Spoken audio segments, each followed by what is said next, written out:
तर नमस्कार मित्रांनो, आज आहे बैलपोळा. तर सर्वप्रथम मारुती रायाला अगरबत्ती आणि शेंदूर लावून नारळ फोडलं आणि बैल सजवण्यासाठी हजर झालो. इकडे लहान मंडळी जोराने कामाला लागली आणि सजावटीचं सामान घेऊन सज्ज झाली. त्यानंतर बैलांना सजवण्याचं काम सुरू झालं. पायामध्ये शोभून दिसणार अशी पैंजणही बांधण्यात आली आणि या नक्षीदार शिक्क्यांनी अप्रतिम असं कोरीव काम करण्यात आलं.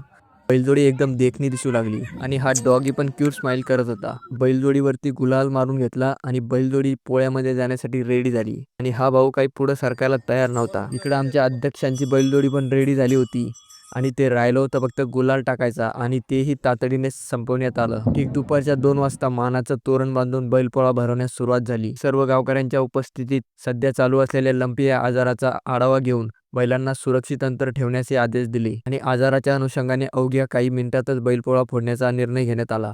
तेवढ्यात आपल्या मंडळीसोबत फोटो काढून घेतले आणि शांततेत बैलपोळा फोडण्यात आला. मानाच्या बैलांना सर्वात आधी तोरणाखालून नेण्यात आले, तर बैलांना जेव घालण्यासाठी घरी आणण्यात आले.